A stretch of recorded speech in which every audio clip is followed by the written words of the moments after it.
Steve Kerr says that no Warrior is safe in trade talks outside of Steph Curry. Plus, the Dubs Summer League team, California Classic champions. We're breaking all of it down right now on Locked On Warriors.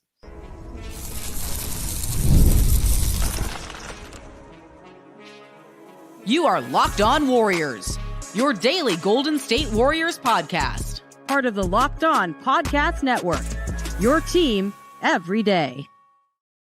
Hello, everybody. Happy Wednesday. Thanks for making Locked On Warriors your first listen every day. We're free and available wherever you get podcasts and on YouTube, part of the Locked On Podcast Network, your team every day. Today's episode is brought to you by Gametime. Download the Gametime app, create an account, and use the code LOCKEDONNBA for $20 off your first purchase. Terms do apply. Glad to have you here. I'm your host, Kylan Mills, a play-by-play broadcaster and host for NBC Sports Bay Area, the Big Ten Network, and others. Alongside me, once again, back-to-back days, is the Chuck Walter, former KPIX sports anchor, 95.7 The Game host. No dance moves today, Chuck. What gives? You know, I celebrated. We popped the champagne after the California Classic championship. Podziemski hoisting the Mitch Richmond trophy was a thing of beauty. It's kind of like preseason, Kylan, in any sport. It's really tough to get too fired up about it, but you may as well win it, right? You may as well win it while you watch the guys develop. It can still be a good evaluator of certain young players who are fighting for spots, not just on the current team they're on, like the Golden State Warriors, but across the NBA, trying to catch the attention of coaches and scouts, front offices. Still a good opportunity. We're going to talk more about the Warriors being California Classic champs. They take down the Sacramento Kings tonight with Trayce Jackson-Davis and Brandon Podziemski back on the floor after they were in training with Team USA basketball camp. Not on the team, but Steve Kerr did invite them to work out with the guys, which they both have said was a great experience. I want to talk a lot about both of them because I have a take, and my take is that Brandon Podziemski is a point guard. There is no way around it. He is not a two. He is not an off-ball guard. We're going to get into it, but we're going to start today's show with some comments Steve Kerr made on 95.7 The Game in a lengthy interview today. They are the exclusive radio home of the Golden State Warriors. They do get some of that exclusive access throughout the year and over the summer.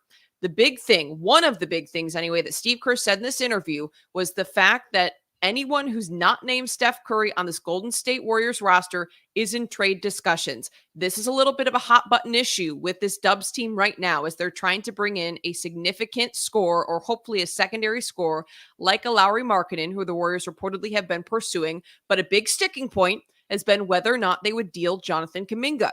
The report from a number of outlets is that the Dubs pushed back when talking with the LA Clippers about a Paul George trade and not wanting to move Kuminga. And there are some people in this fan base that are very anti-moving Kuminga, believe he's a future superstar. But Steve Kerr said anyone not Steph Curry has got to be at least in the discussion. What do you think about that?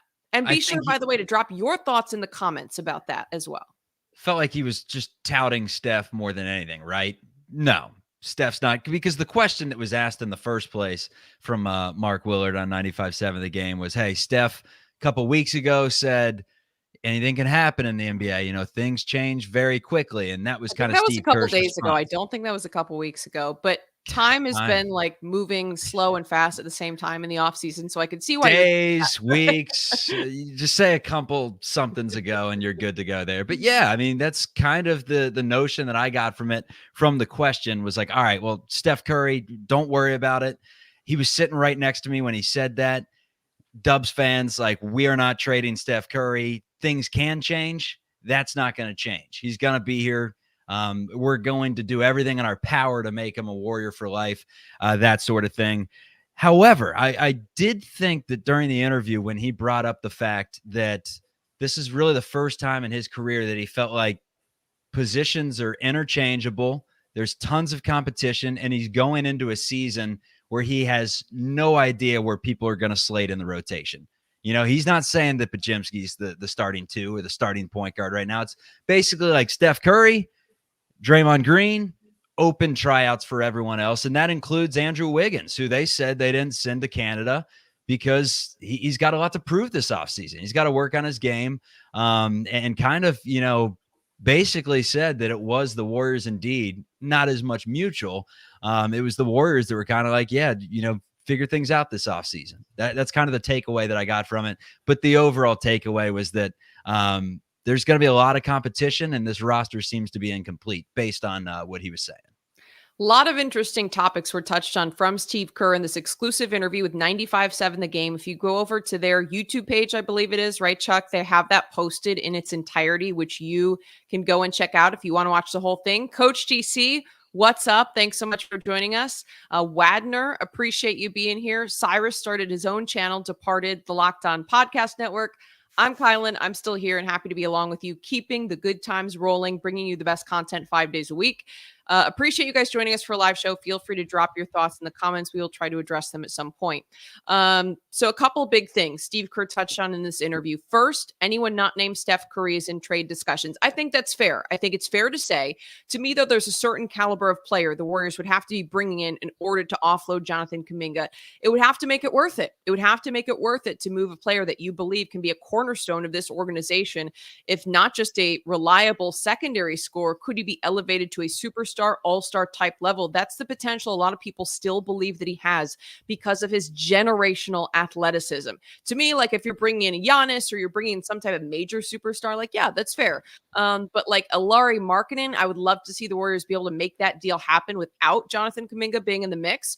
And according to reports that Danny Ainge wants a boatload of draft picks, maybe trade for the draft picks and just get enough picks to send them and then send a different young player. I do think you'd have to part ways with Moses Moody, Brandon Podziemski, or Trace Jackson Davis to make that trade happen. But I do think that's one that could be possible. And I maybe would feel better about without Jonathan Kuminga going on the move. Because Kuminga, Lauri Markkanen, Steph Curry, 3 staples in your starting lineup. I suddenly like the way this is shaping up. Throw Draymond Green into the mix.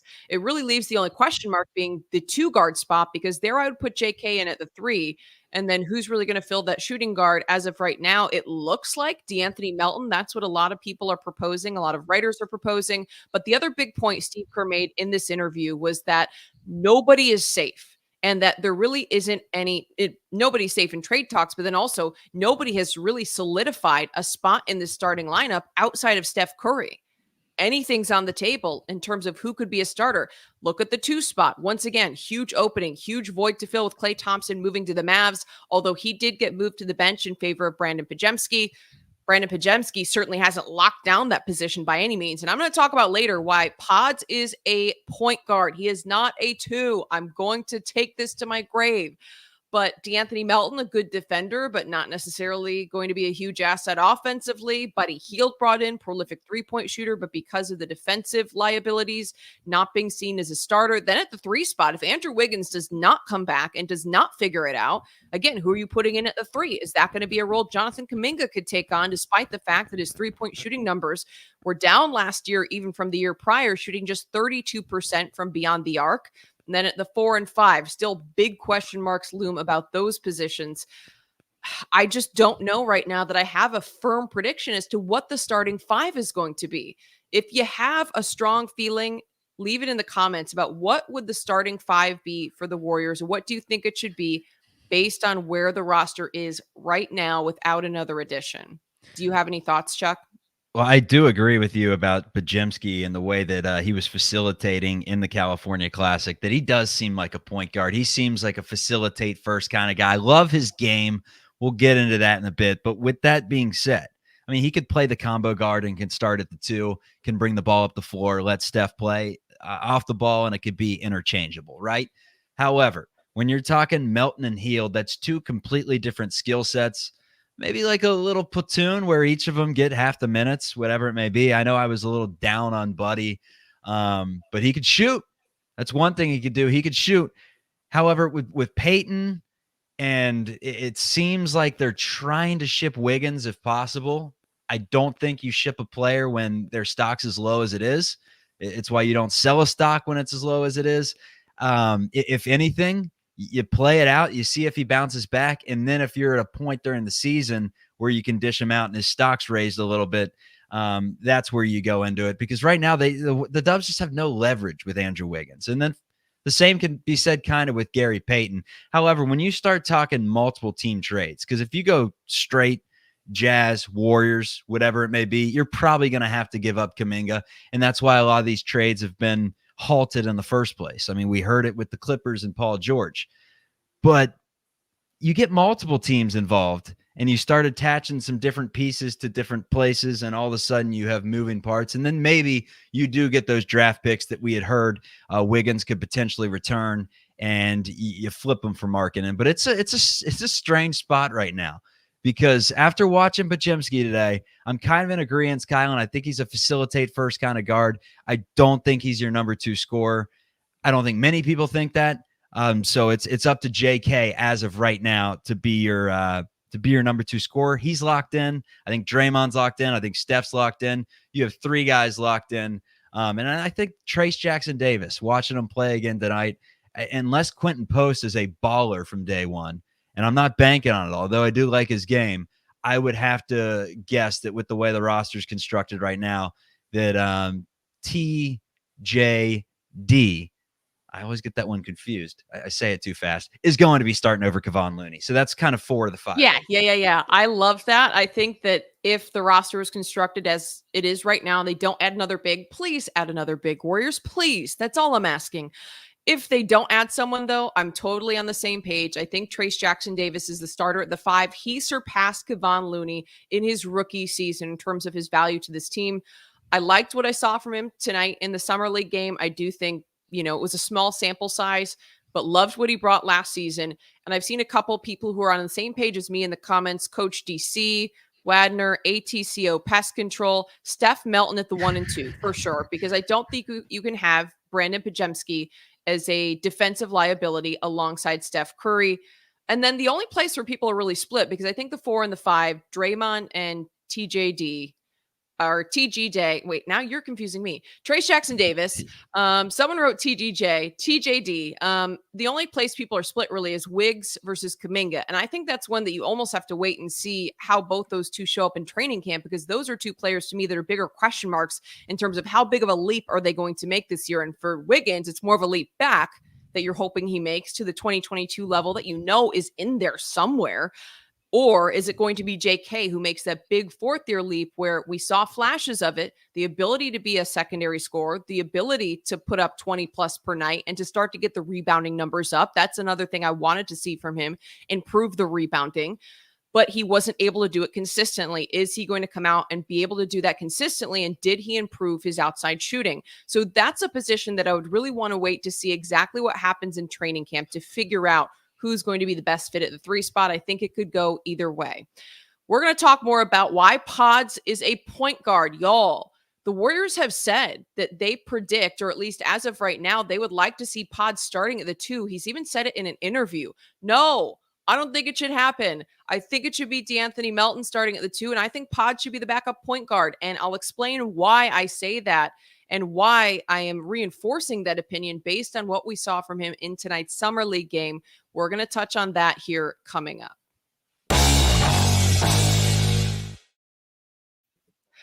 It's a time of year where NBA season, all we have to do is watch Summer League, watch some of the youngsters play, not in full swing. And while we're waiting for sports to get back into full action, you can't go out to Major League Baseball games. I don't know if any of you have been out to Oracle Park yet this year. I have not, and I really, really need to get out to a game. I'll never forget the first time I went to a Giants baseball game out at Oracle, one of the most beautiful views of any ballpark in Major League Baseball, the Parmesan garlic fries.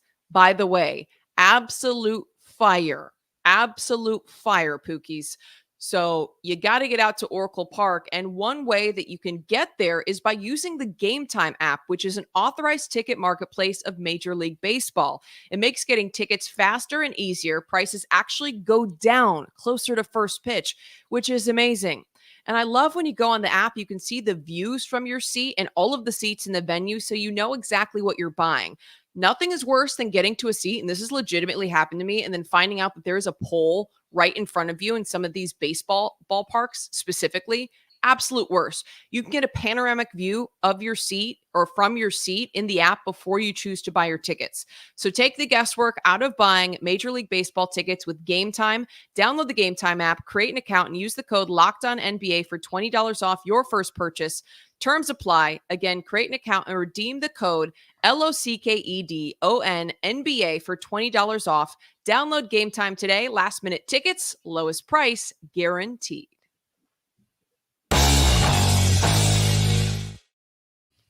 Back to the Golden State Warriors. Brandon Podziemski should be playing. Oh, the Bruce Merrow's asking about the Pookie's comment. There's a TikToker. There's a famous TikTok couple, and the guy, it's Jed and Pookie. He says absolute fire all the time. So it's actually some Gen. Is it that Gen Alpha? Is that the new Gen according to CTB channel? Gen Alpha? I don't know if it's Gen. Yeah, is Gen Alpha the new Gen? I got a bunch of alphas on the way. Yeah, I don't know. Is Gen Alpha the next generation? Wow, guys, like apparently being in your early 30s is now old. But I do use TikTok, and as soon as I said it's absolute fire, it reminded me of Jed and Pookie. So anyways, if you have literally nothing to do and want to rot your brain, go on TikTok, look them up. They do little outfit hauls. But that's neither here nor there. Back to Golden State Warriors basketball. Talking about Brandon Podziemski, watching him tonight only solidified my belief that he should be the Warriors' backup point guard this season. And right now, they actually don't have a lot of other options. After offloading Chris Paul, Corey Joseph not returning to the Golden State Warriors, it makes a lot of sense. But when you watch Brandon Podziemski, he is at his best. When Brandon Podziemski brings up the ball, he's able to penetrate on the dribble and then kick out, and he does an excellent job of finding his bigs who are cutting or kicking it out to wide open shooters. Podziemski has elite ability to facilitate. He's really good at reading defenses and passing at the right time. And he's really pretty quick with the dribble. He's able to penetrate. And when he gets in and around the lane, he actually had 1 or 2 pull-up shots that were really nice in this summer league game against the Sacramento Kings. But also, he can read the defense when the defenses collapse on him, and Podziemski's able to get the ball out to his shooters or his cutting bigs, which a couple times was Trace Jackson Davis, who was able to get an easy finish around the rim. It screams point guard, everything about his skill set. His size, 6'3", 6'4", not what you'd look for necessarily from a shooting guard, still has room to improve his perimeter defending. And point of attack defense is something Podziemski said he worked on this offseason. But to me, screams point guard, definitely the best option the Warriors have for a backup to Steph, not a starting 2 guard like how they used him last season. I don't want to see it. What do you think? I wrote down some things about Podziemski today. You wrote down some things. Okay. And I actually was taking notes during this game too. Okay. I took some notes while everyone else is watching Team USA. While everyone else is watching Team USA, the sexy, I watched both. I watched sexy watch of the night. I was watching the California Classic on one TV. I was not watching both. I straight locked on notes. Podziemski. Let's start off with the fact that in this game, he's going to get credit for winning the game at the free throw line. I don't even know if you mentioned the score, but again, it's a tournament game, right? Summer tournament game. But got the credit for winning the game at the free throw line, was fouled with like 5 seconds left, but was dribbling to no man's land, Kylan. We were talking about it, but Keon Ellis bailed him out by fouling him there and kind of mauling him near half court. But a clean trap, Pods is toast, ball's loose, other teams going the other way to finish, and it's a completely different story. So that kind of scares me in regards to him being a point guard. But I will say, Fair. Definitely seems like a penetrate and kick, or penetrate kind of, he's a little slower with his decisions off the pick for sure. And fouls a little bit, not sliding his feet quick enough. I was going to text you saying that he looked awful the first 3 possessions. Threw up a shot like LeBron James that you saw in the USA little intra-squad scrimmage there. But looked bad. And I was going to text you. It looked like when Biddleman stole Calvin Cambridge's sneakers. And then remembered the like Mike reference may go a little over your head. It's been a while, but maybe you got that one. But a great passer, creates for others. Great skip passers. Looked more comfortable doing it. And then the thing that I like about him potentially being a point guard is just how fearless he is. That also kind of makes me think that he could be a good number 2. He would have to look a lot better shooting the ball than he did today. Just 1 of 6 from 3, 15 points in the game, was 4-13 overall in the 29 minutes. I thought he looked more comfortable distributing today. Pass first, shot second, someone that can, flirt with those double doubles, those 15 points, 9 assists, whatever it may be, 13 points, 9 assists, and maybe will never be a big time scorer, But again, if he hits like he did last year, close to a 40% clip from three, with some of the moves that he has and the patience that he has, had some dumb turnovers today. Overall, had how many turnovers did Podziemski had 3 of them in the game compared to his 4 assists. But I do like his game from both sides, the 2 and the 1. I would agree with you that he is more of a point guard. However, I think you got to have him on the floor because he's a good basketball player and he's only getting better. And the only way you can really do that is to play him with Steph Curry at the same time and kind of have it interchangeable. You know, one guy plays off the ball, the other doesn't. That's kind of my take on it. When rotations start to get mixed up and depending on who opponents have on the floor, I definitely think there are times where you can put Pods in with Steph Curry to allow Steph Curry to play off the ball and to allow Brandon Podziemski to facilitate. No question to me, Brandon Podziemski right now is a pass-first point guard. He struggles to create his own shot. That's something that stood out to me in this game. When he suddenly rushed down the floor and attempted a deep pull-up 3 that was way offline, it was just kind of like, what are you doing? As the game went on, I think he got into more of a rhythm. Like I said, he had a nice pull-up, Jay, right around the elbow, where I thought he did a better job of reading the defense, recognizing started creating for others, right? As he was able to penetrate and recognize, hey, this is an opportunity where I can pull up and get my shot. It felt a little more in rhythm that time. But to your point about those first couple possessions, it seemed like he was really forcing it. Mm-hmm. Something Brandon Podziemski said about this past offseason is that he wanted to work on scoring more, having more of a scorer's mentality and finding ways to create his own shot. The problem is you can't force it. You can't jack up 40-foot 3-pointers, and you don't need to do that off the dribble either. To me, I like Pods at his best when he's simplifying it and playing as the pass-first point guard that he is. He's able to penetrate on the dribble, and then he's able to find his shooters, whether it's kicking out or finding his cutters getting to the basket, and that's his bigs, like Trayce Jackson-Davis. He's able to do it off the pick and roll. I get it, wanting to become more of a scorer, but I also just hope that he doesn't force it too much because I think when he lets the game come to him, that's when he's at his best. Trayce Jackson-Davis, I don't know. Nothing about his game tonight stood out to me, but I do love just the way that I think he has a great feel for the game, reads the game well. He's already a solid defender to me, like knows exactly when to slide over. And something that stood out to me during this last season was like just a good defensive feel and timing in terms of when to block, when to slide over from the weak side. Up on the offensive end, same thing. High IQ player, able to be a vertical threat in lob situations, off the pick and roll. I really like what he brings to the team. This wasn't a standout game for me from Trayce Jackson-Davis, but I still think if the roster is where it's at right now, he's your starting 5. Yeah, I would say he's 100% the starting 5. I thought he was playing really well early, and he was playing good on defense all game. Good anticipation. I'm high on Trayce Jackson-Davis. He just kind of was quiet. The guy that we're missing out on and deserves his shine. He should be in the A block. We're talking about him 20 minutes into the show. Kevin Knox, the Kentucky Wildcats. Little backstory. Kyle and I both covered UK in Lexington back in 2018 for a couple of years. Saw Maxey, all those heroes, some great players there. One of the teams, the first team that I covered, had Shai Gilgeous-Alexander, Hamidou Diallo, and Kevin Knox. And Kevin Knox, for most of that year, was actually considered their best player. It wasn't until late in the year where Shai Gilgeous-Alexander took the keys and it was like, all right, if this team's going to make a run to the Final Four, it's going to be because Shai is the best player on the floor. But for a lot of the year, like Knox was a microwave. He could heat up from deep, and he's 6'10", can get his shot off with ease. Had 19 points today. I think he grabbed 6 rebounds. Not the most laterally quick dude in the world, but can throw down. You saw it on one of his dunks, and I think he at least earned himself some praise today. Maybe not a spot in the rotation, but earned himself some praise. I don't love going after guys for a spot in a rotation that averaged, 6 points on a last place team, whatever it may be, but he's young, was a top 10 pick in 2018, has a nice skill set. And we'll see. At the very least, I'll take another look at Kevin Knox because he looked good. I'll give you my take on Kevin Knox here in just a moment coming up. Folks, in the comments, y'all are getting out of control.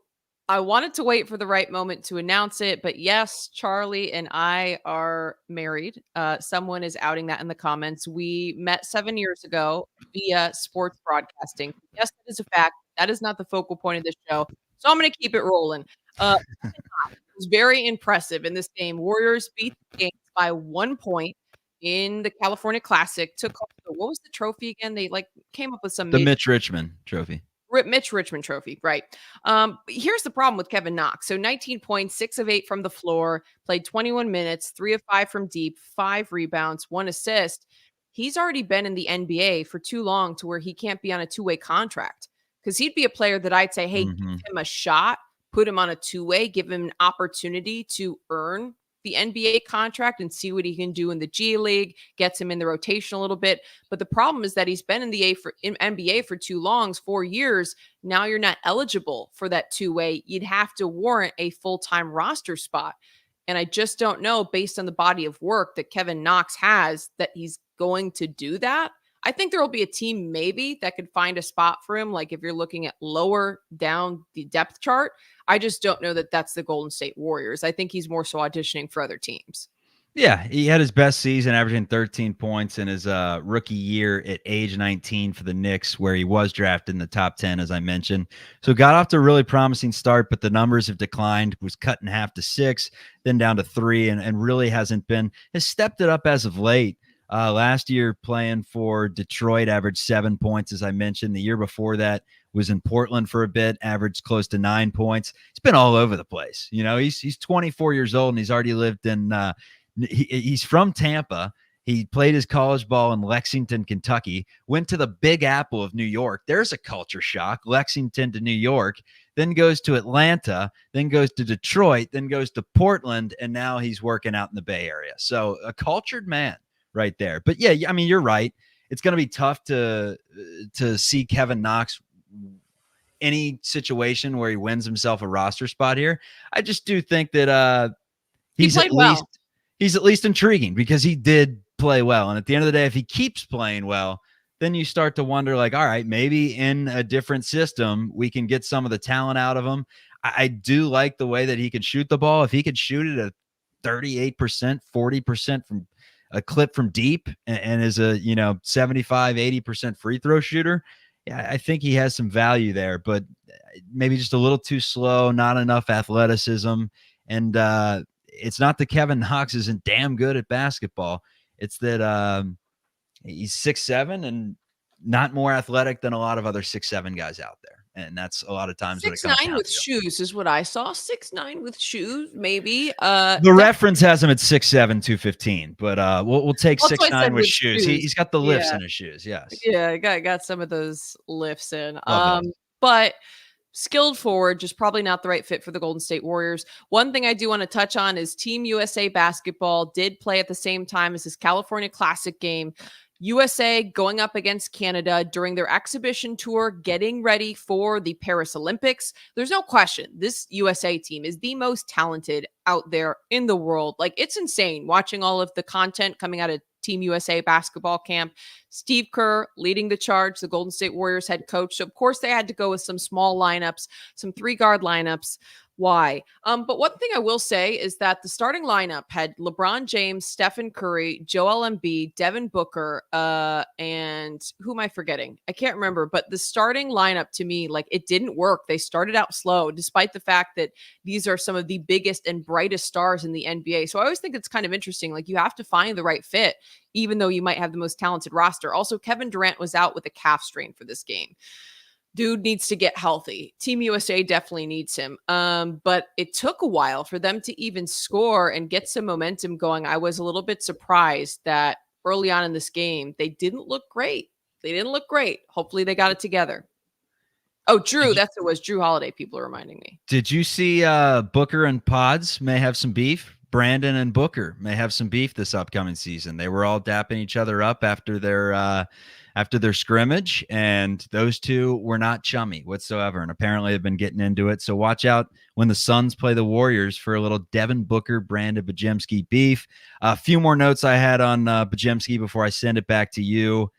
Took a charge again today, tried to take a few. So led the league last year for a reason. That's what he does. Was sliding over at all times. And that's how he plays decent defense, right? Because he's not getting up and challenging you at the rim. He's being crafty. He's sliding in front of you. He's using his basketball IQ to better himself on the defensive end. What else do we have from him? I talked about how he struggled at the start, then got the sneakers back. Nice passer, mentioned it. And I was really high on him as a scorer. I think I've changed my tune. I think he's going to be a really, really good facilitator that can also score. But based off some possessions, I saw him try to go one-on-one, notably at the end of the game. It does seem like he's better at the point guard and facilitating spot when he's looking for others first. And if he does get into the lane, he's got some crafty moves to where he can get it up and hit that 12-footer. Year 2, I'm excited to see what Brandon Podziemski can bring to the table. Same thing with Trace Jackson-Davis. I think he has the potential to start, although I would like to see the Warriors bring in another big for sure. Other thing about Team USA is Anthony Edwards led all scorers with 13 points. He came off the bench and really ignited a 14-2 run that got Team USA back on track. They were able to finish out this game against Canada, 86-72, the final. As these exhibition games progress, we get closer to the Paris Olympics. We will talk about Team USA here on the show, especially with Steve Kerr leading the charge. Saw some Warriors-esque offensive sets being run, and that's no surprise. So that's something we'll keep an eye on. But Steve Kerr, don't ruin Team USA and go small again. That's my take. Aside from Edwards, it was also Curry, Holiday, and Davis who hit double digits in scoring. Davis had a double-double as well, I think 11 boards. So Team USA, still just the first exhibition game. Don't want to read too much into it. But we will break down more of Team USA coming up here on the show. But it's already time to wrap things up. 30 minutes flies by. Brandon Podziemski, backup point guard for the Warriors this year. Trace Jackson-Davis, starting 5. They don't add another big, but I would love to see them add another big.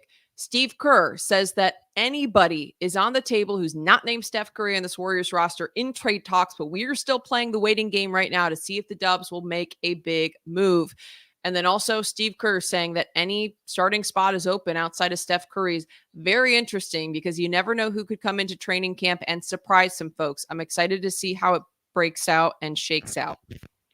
Did you happen to see the post-game interview with Podziemski after he got the trophy and was holding it? Did he think he was on HBO? He talked about how it was 50 pounds. No, I was saying I think the first 7 words out of his mouth were extremely vulgar that you can't play on NBA TV. Ask Dana. Be like, Kevin, what were you thinking there? I'm pretty sure he let out a few, and I was like, this isn't HBO. This is NBA TV. They just didn't blur it out or anything. But maybe I misheard something. Maybe the ears are going. But last thing on Podziemski, goal this offseason, he said, 3-ball. Looked good last year, but that's going to be a huge part of his game. And then point of attack defense. I like the expectations he set for himself. Get a little quicker off the ball screen, a little more consistent overall, and then find out where you're going to play him. I like him on the floor at the same time as Steph in situations. But who's going to be that starting 2 if he's the backup point guard? Is it Melton? Is it Buddy Hield? Is it someone we have no idea is even on the table right now? That's the offseason. It's got to be Melton. Okay, Steph Curry, DeAnthony Melton, Jonathan Kuminga, Draymond Green, Lauri Markkanen. That is a lineup that I like. I don't want to go as far as say contenders or anything like that yet, but I think it's dangerous in the West. I think it's dangerous for sure if the Dubs do end up making that move for Markkanen, which we're not talking about. We're not getting into the trade rumors today. But on tomorrow's show, Aaron Wilson of Cron 4 is going to come on and we're going to go in depth on Jonathan Kuminga. To me, he could hold the keys to the castle, assuming he does stay a Warrior next season. If he makes a major jump in his game in year 4, what we saw flashes of last year, if he's able to put up 20 plus a night, that could be a game changer for the Warriors. If he's able to elevate defensively, if he's able to get the rebounding numbers up, if he's able to elevate the shooting numbers from the outside, he could be scary. And if he makes a big step towards that potential that everyone's seen in him and the reason why the Warriors have held on to him for so long, he could truly shift the momentum of this Dubs team. So that's exactly what we are going to dive into on tomorrow's show. If you have any thoughts and want to tune in and chime in on Kuminga, make sure you tune in, because we're going to be taking some deep dives. And I think it could be very, very interesting to see how the Warriors use him in this upcoming season, and then exactly what he brings to the table and how much better he got with the work he put in the offseason. Everyone posts the videos on Instagram doing the workouts and things. What do you have to actually show for it come the season? That's what I want to know. I'm done with the workout videos. Let's prove it and show what you got to bring on the court. Also want to mention, Locked On has launched the first ever national sports 24/7 streaming channel on YouTube, and now it's also available on Amazon Fire TV and the free Fire TV channels app. Locked On Sports Today is here for you 24/7, covering the top sports stories of the day with the local experts of Locked On, plus our national shows covering every league. Find Locked On Sports Today, now available on the free Fire TV channels app. Thanks for joining us, everyone, for a live edition of Locked On Warriors. Chuck, thanks for sparing us from your dance moves on this version and this episode of the show. Do you want to show everyone your jumper before you go? Show them the J. No, I was just going to say California Classic champions. At the end of the day, a trophy is a trophy. Go ahead and pop some champagne, everyone. Good night, Bay Pop Area. some champagne and have a fantastic day or night. Appreciate y'all.